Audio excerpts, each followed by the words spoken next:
live free, be happy. LFBH. LFBH. Live free, be happy. LFBH. LFBH. Live free, be happy. LFBH. LFBH. Live free, be happy. LFBH. And Ja Rule kicked Fat Joe ass. I skimmed through it. I watched the whole thing, fast forward, and then see song for song.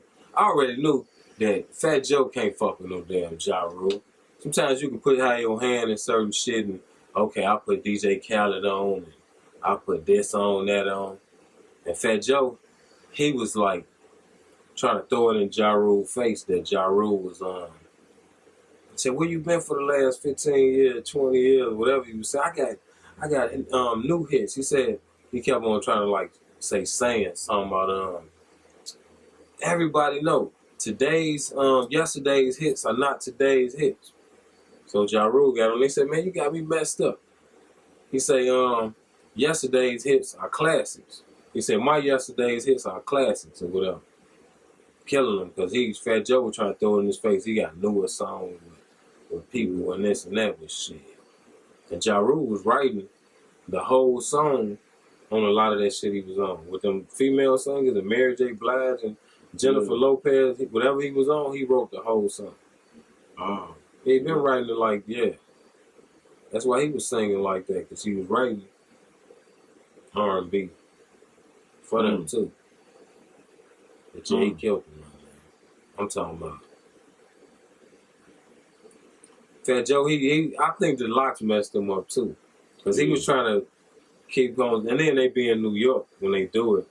Yeah. So he like he kept saying, "Oh, this for hip hop, this real hip hop," and then you get slaughtered, man. I'm about to go watch that shit. No. Man, just like 50. And only if 50 tried to go hit for hit with Ja Rule, he might lose too. Hit for hit, shit. 50 got some hits too, but they gonna go, because the song Ja Rule got, it's timeless. Like, shit, motherfucker gonna be playing in bar rooms and lounges forever and shit. Man. You know, 50 got some shit too, but man, 20 songs against 20 songs, shit. It'd be closer. He just had that media wave, and he punked him. Like, that's really what it was. It was really more of a clout thing. He punked him out of his position. That's what he did. Yeah. Because Ja Rule was already, like, making all them hits. And he rapped that bullshit song, that clap back shit. That's what fucked him up right there. Yeah, respond. When he responded with that bullshit ass trying to be a club beat, and when he would perform that, man, this nigga is out his fucking mind, man. Ja Rule performed clap back, right? And he kind of like introduced the song like it was like, yeah, man, we finna do this and that. The song came on. He thought it was the best song in the world. Like, your shoulder hurt? Let me tell you, talk about it, it hurts me. Look, man. It killed his career, G. He should never responded, bro. Like, this nigga performed clap back. And got booed on stage. He didn't get booed because he was killing it already. But he performed clap back, and he must have forgot that song wasn't hidden when it came out. He performed that shit. Let's do this shit. Let's turn this motherfucker into clap back. Man, you make a beef, a nigga killing you on these beef songs, and you try to make a beef song on the goddamn club beat, a wannabe club song. We gonna clap back. We gonna clap back. We gonna clap back. We gonna clap. Man, get the fuck out of here, man. That shit was terrible, man.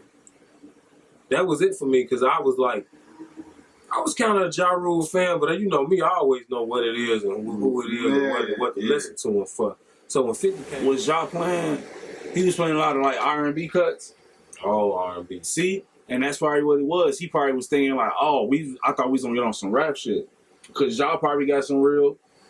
Man, you don't go into no battle with no Ja Rule thinking you finna go in no battle. Nah, you supposed to be prepared, period, though. Like you ain't supposed to take the battle if you ain't, just like Dipset. You supposed to be with whatever the object. That's why them verses supposed to be more equally balanced. Man, nigga trying to sway the narrative to the crowd and everything. The whole crowd was on Ja Rule's Maybe it's the side. Puerto Rican shit. The whole crowd on Ja Rule's side. Ja Rule putting his mic to the crowd saying his lyrics. He was telling them the shit they saying. The losers. And I don't even fuck with Ja Rule, but I already know, man, just musically, I'll fuck hit with for Ja. hit, song for song, they can't fuck with no Ja Rule, man. Ain't too many niggas can fuck with no Ja Rule. No. That nigga had like a 3-4 year span, man. That nigga, man, can't nobody fuck with that nigga, no, with the hits he made, all that Ashanti shit and all, man, shit. That's why you need a guy, they might as well put Nelly up against that nigga. Nah, you know what, though? You need somebody who gonna, more of a R&B. singer, pop, hit maker T-Pain. type shit. T-Pain, yeah. I would have did T-Pain versus Ja. That would have been way better than that. Because all the polls I saw was 75-25, 76-24, 80-20, 95-5. I'm telling you, that nigga got his ass whooped. He was playing hip-hop shit that he got a rap. Nigga, you ain't no damn Jadakiss, man. Then he waited to the end to try to play all his second half to play like his kind of like more up-to-date type song. That's when he started saying that shit with shit. Like when Ja Rule said that shit about classics, that shit shut all that shit down. Because he got some classics as far as like, he might have Chris Brown singing this and that or somebody on it, but man, shit, you ain't got no shit they gonna be playing 30 years from now. Ja Rule got shit they gonna be playing 30 years from now. I can believe it. All that shit singing and shit, because I'm telling them like lounge songs and shit. Hey, though, he do though. That Rain on Me. All that shit. He was writing that shit. I'm telling you, I respect that. I had the full utmost everything for him until, because I had bought a couple of CDs before, and I ain't listening to East Coast rap, but when 50 came and that's what they were saying, 50, oh yeah, 50 came out. There's some people who were against 50, they said 50, talking about he's singing, he came out singing too. 50 had been singing since his first albums and shit. And he said Ja Rule sounded like the Cookie Monster when he sang. Like, shit like that. Like, that people already knew. That's why when you writing the songs, you get more credit in the background too. Other than you even being on the song, people are like, yeah, this nigga, he ain't fucked the song up, but he do sound like the Cookie Monster. I think that nigga got whooped worse than Dipset got whooped. I swear to God. Oh, one of those. Yeah, it's one of those, man. It's definitely one of those. By the time he even got to some music that people liked, shit, it was already over. Ja Rule said, I'm up like 12-2. He said, shit, what can you do now? Shit. Ja Rule, it's over with, G. Like, yeah. 12-2. And I love it too. On a lot of different scales because I don't really like that nigga like that. And because he is a part of that versus shit. And with Swiss Beats and Timbaland and all that, he a part of that shit too. And for him to think that, I think he thought too that he was a part of it and he could sway the narrative a little bit. Because he was talking a lot of shit before the battle and all this, that since he a part of the verses, that was going to sway the narrative. Shit. Man.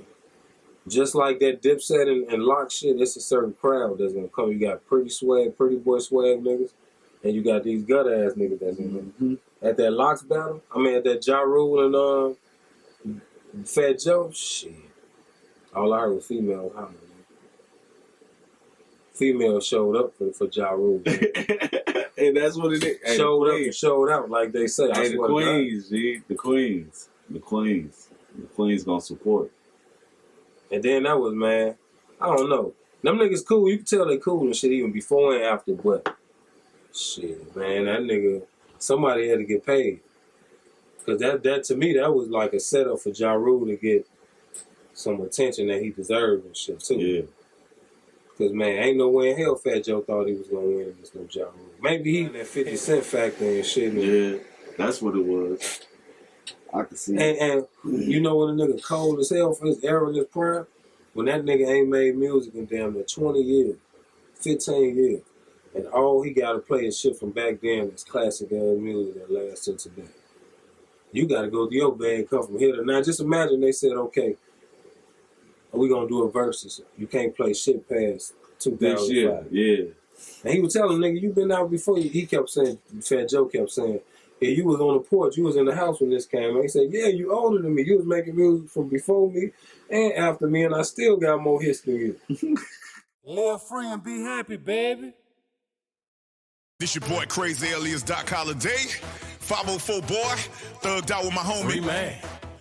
Y'all know how we do it, man. Salute, Kwesi, number soldiers worldwide. No, it ain't no limit. No, it ain't no limit. No, it ain't no limit. No, it ain't no limit. Ain't no limit to my hustle. No limit to my muscle. I've been grinding. Gotta make it out the struggle. No, it ain't no limit. No, it ain't no limit. No, it ain't no limit. No, it ain't no limit. Ain't no limit to my work. No limit to my shine. I've been grinding. I got money on my mind.